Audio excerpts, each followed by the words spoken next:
Hello everyone, welcome to Fuga's first webinar. My name is Anita Jagar and I am working on neighboring rights collections at Fuga. I have been working with neighboring rights over 15 years and I hope I can pass some of my knowledge and experience to all of you during today's webinar. Today, I will be giving you an introduction to the world of neighboring rights royalties. Neighboring rights, what are they? Let's first look at the overview of contents we will be going through during today's webinar. First, a short introduction to neighboring rights, followed by neighboring rights legislation and how they came into existence. Then, we will go over different types of royalties, who is entitled to receive neighboring rights royalties, and countries that support neighboring rights royalties collections.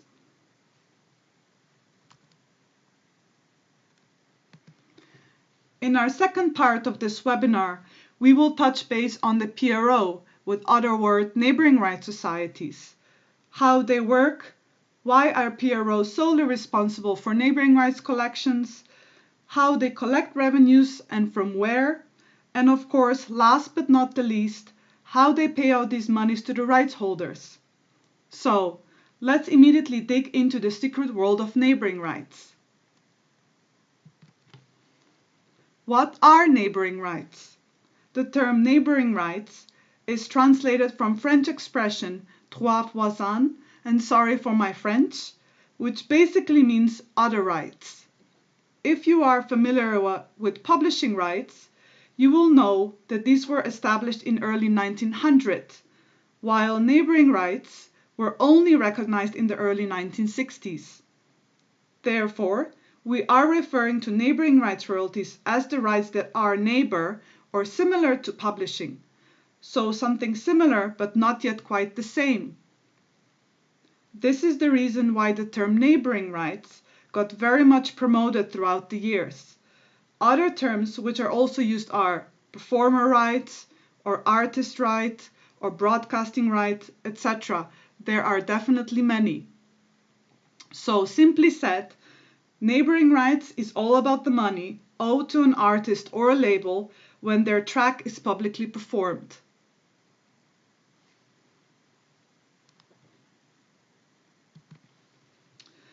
What I wanted to show you with this slide is neighboring rights growth throughout the years. The actual collections and distribution of neighboring rights appeared 2 decades ago next to physical revenues. Neighboring rights are slowly growing with a $2.4 billion revenues in 2017. In the past, many rights holders ignored or were not aware of neighboring rights royalties. When PROs or agents approached them, they actually thought neighboring rights was a scam. However, due to changing market and decline in physical sales, last couple of years many rights owners started paying more and more attention to neighboring rights. So let's move on to the next slide, where you can see neighboring rights by region. As you can see, Europe and North America are leading and mature markets when it comes to neighboring rights collections. Putting USA a little bit aside, many of you might already know USA, one of the biggest music markets, is not a part of Rome Convention Treaty, and therefore royalties that are currently collected in the US are only internet webcasting and subscription royalties. The reason why I name USA as a mature market is because these two types of neighboring rights streams, so internet webcasting and subscription royalties, are collected well, and the amounts that are collected are substantial. We can only imagine how the collections in the US would increase if US government would accept Rome Convention Treaty. Besides domestic collections in the USA, there are also big consequences on the collections for American artists and American repertoire outside of the USA. I will speak a little bit more about this later on during the webinar. If we continue with Europe, Europe is also a mature market for neighboring rights collections, as every European country recognizes neighboring rights collections and collects and distributes royalties. In Latin America, neighboring rights royalties are quite high as well. However, territories like Argentina and Mexico are very protective of their own local repertoire and content creators, where most revenues are actually collected by them, meaning foreign repertoires, even if tracks have received airplay, rarely receive payment. As far as the future growth goes, many people see growth potential in Asia, with China leading these expectations. China has already established a neighboring rights society called Kafka with a C, but the actual implementation of licenses and retrieving the monies from those who use it might take a couple of years more to show good results. Only then we will be seeing some high revenues out of China.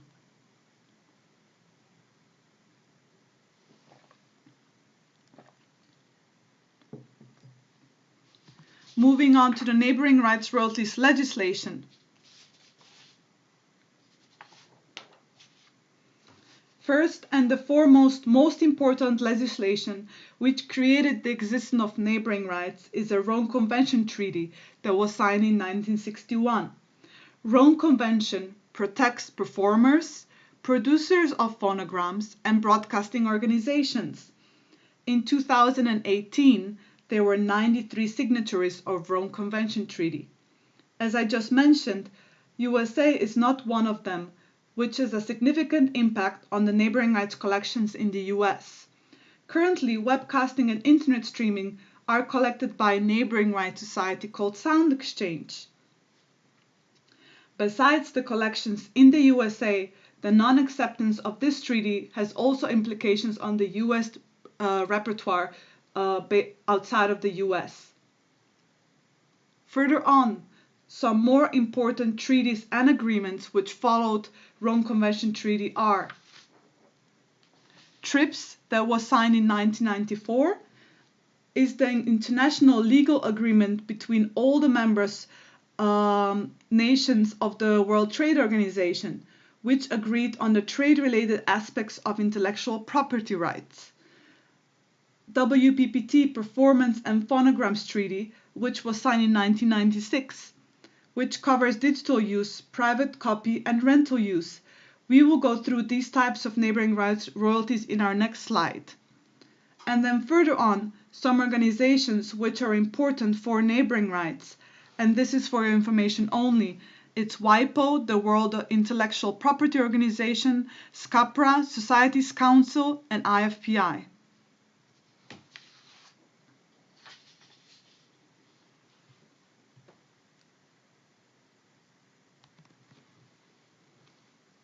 So if we look at neighboring,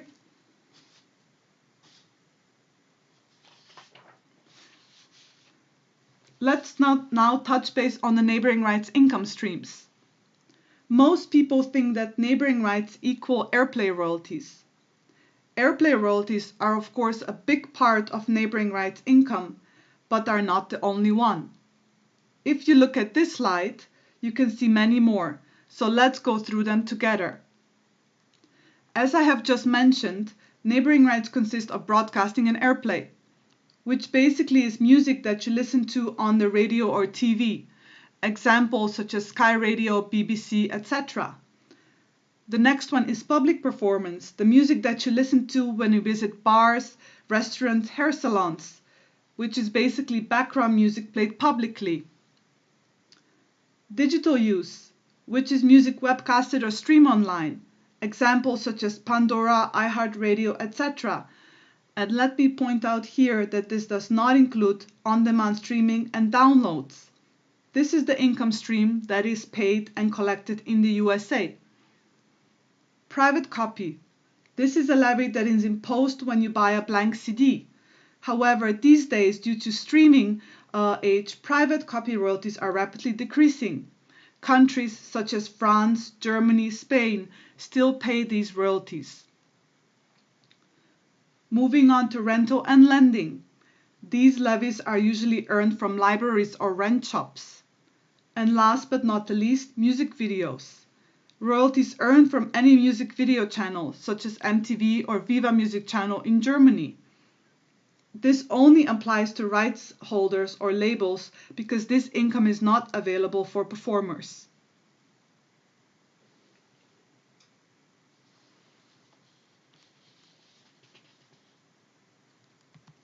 So who is entitled to receive neighboring rights royalties? If you have read one of our newsletters, you have already seen this slide, but I thought it would be good to catch up on it again and briefly explain. Since I have mentioned our Neighboring Rights newsletter, be sure you subscribe to it for any future news about neighboring rights. So back to our webinar. Neighboring rights royalties are called neighboring or other because they are similar to publishing rights. For every recording embodies two copyrights. On one hand, if we take musical composition, revenue received from these will be paid to publishers and songwriters. However, on another hand, if we take sound recording, money received from sound recording goes to performers and rights owners. Rights owners, by that I mean record labels or artists that own their own master rights. Just to give you one small example, which we get asked quite often, you can earn publishing royalties from live concerts. But for neighboring rights, live concerts will only receive neighboring rights royalties if they were recorded and played publicly.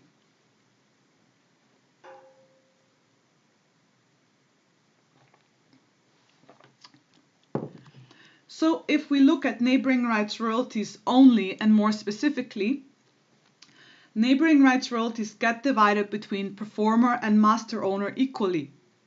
Looking at the master share first, if there are 2 or 3 master owners, master owner share could also get divided, but usually only one master owner collects 50% of the whole share. For the performer share, the share gets divided between session musicians and featured artists. As you can see from this slide, featured artists would get about 70 to 75%, while session musicians would in total receive 25 to 25%, which would then they equally divide between them. If a musician would play multiple instruments on a sound recording, usually he or she would get paid for only one role. So for example, if you have somebody playing a guitar and a piano on one sound recording, this person would either get paid for his piano or his guitar performance, with an exception of a German society where you can claim multiple roles. So in Germany, if you play more roles, you would get more money. And as well, in Germany, you can also claim actor roles. So if an artist performs in a movie, that can also generate royalties.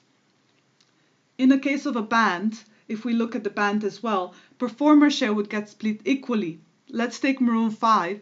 So 5 band members, 5 equal shares.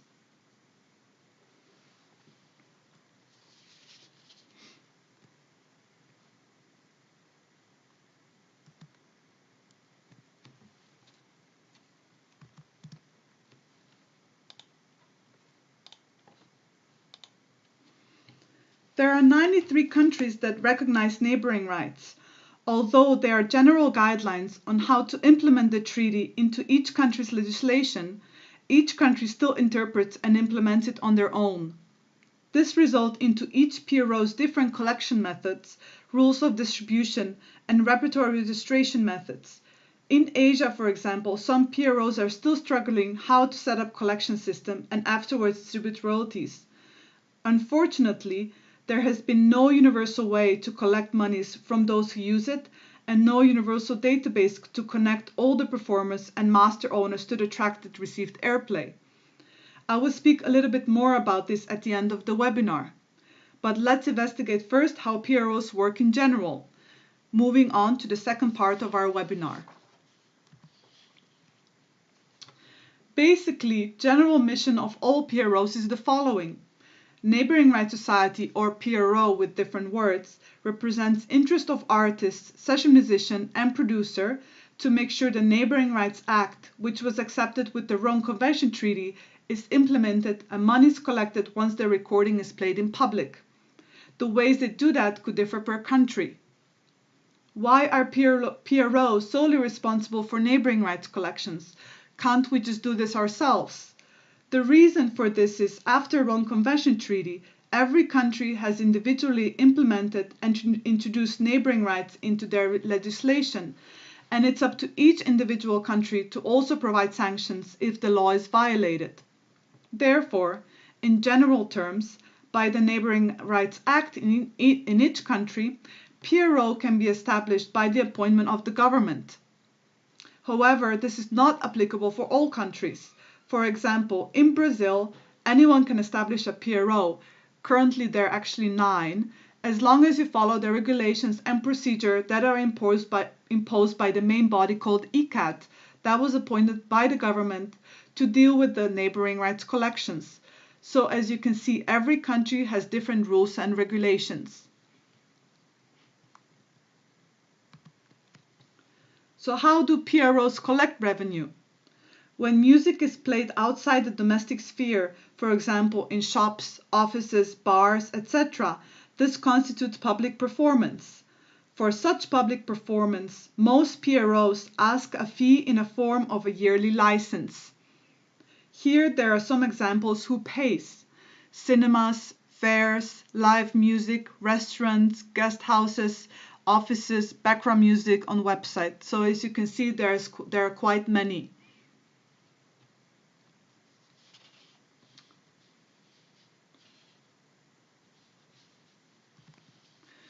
We have now seen who pays, so let's also look at how the license fee is calculated. License fee depends on a number of external factors, which are the industry in which your business operates, business floor area, number of employees, etc. Every business has different criteria which defines the amount of license fee you need to pay. Let me give you some examples. In the Netherlands, hair salon background music with 30 square meters and 2 employees needs to pay €260 yearly.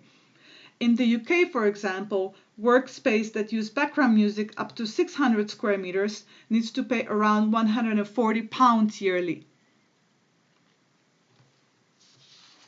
So as you can see, the rates and factors that determine yearly license fee differ per country.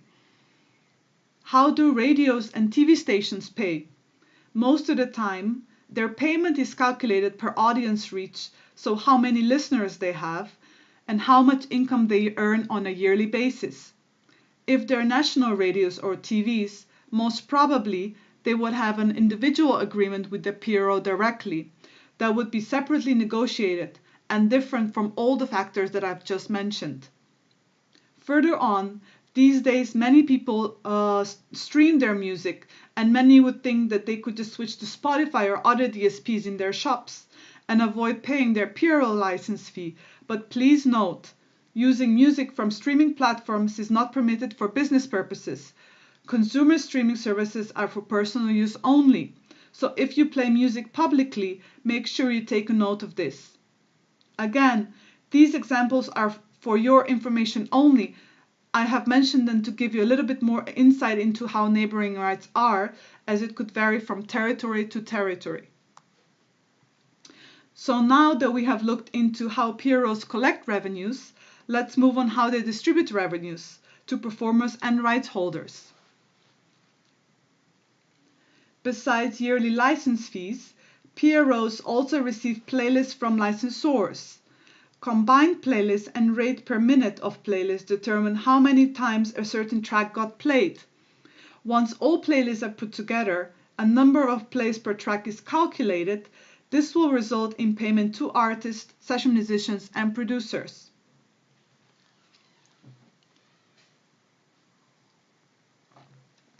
Please note, most of the PROs pay their royalties retrospectively. For example, they would collect 2018 license fees until the end of 2018, so until December 31st, 2018, meaning that the 2018 airplay from playlists could only be paid out for the first time somewhere in 2019, depending on the PRO. So if you have received airplay in 2018, it's not too late to register and collect your neighbouring rights royalties. A couple of additional notes. In the past, many PROs took a sample of a playlist and then did a pro rata calculation for all the revenues they received in a certain airplay year. They just couldn't receive all playlists and needed to pay out the monies. Some smaller PROs are still actively doing these practices. However, with the digital age and many services offering airplay monitoring, many of the PROs are actually using these and trying to be more precise when paying out their distributions. Second of all, performer and rights holder also need to take an action to collect their income.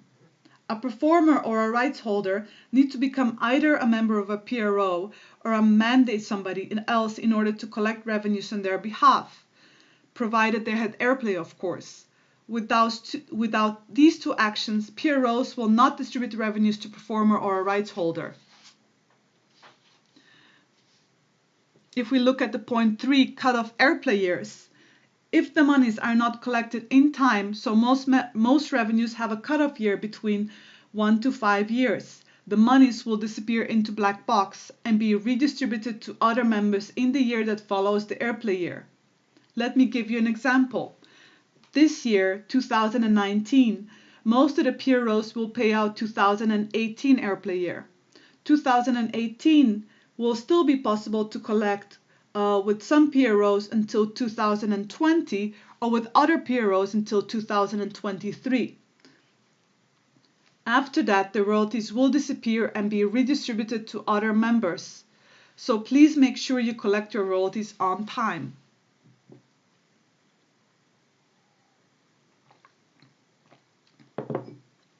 If we look at the fourth point, qualification criteria, we have already touched base on this point a little bit earlier. This applies to USA repertoire only since USA has not signed Rome Convention Treaty, and therefore there is no reciprocity to collect and distribute neighboring rights for US repertoire and US artists.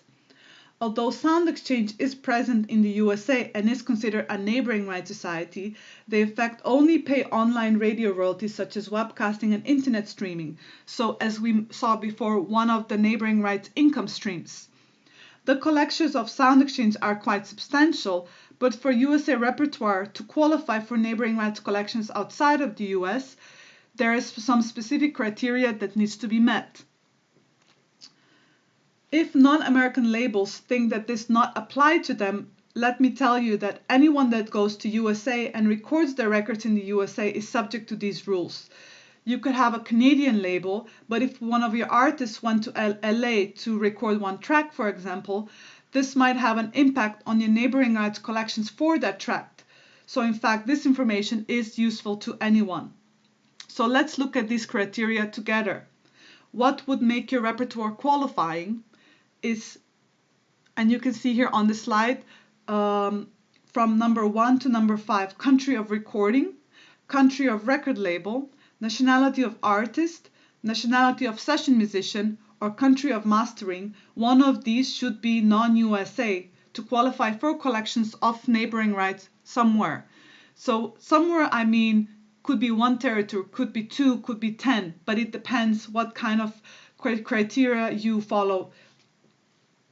So I can give you some additional examples, but if you have any specific questions about this, please get in touch with us directly after the webinar, as this is quite a complicated matter.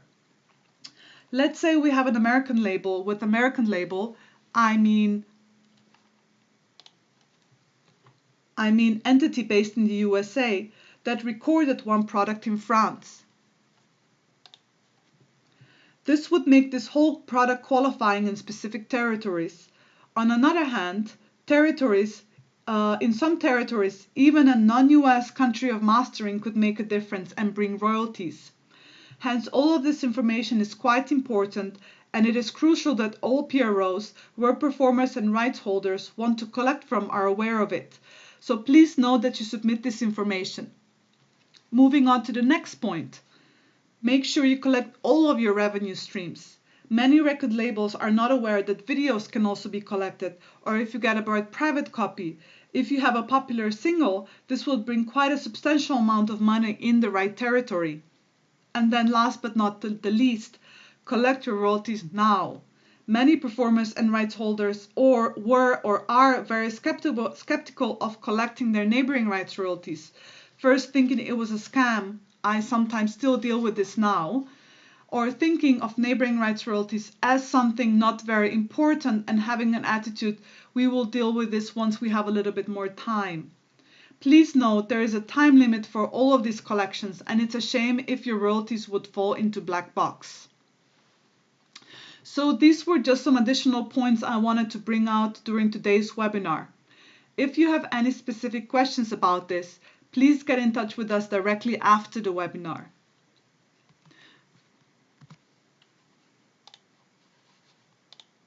This will be all from Fuga for today.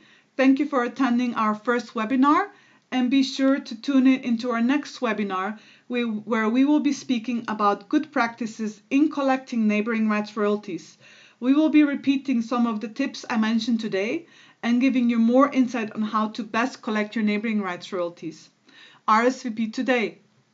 And again, if you have any questions, do not hesitate to get in touch with us. Contact details are on this slide. Thank you and goodbye.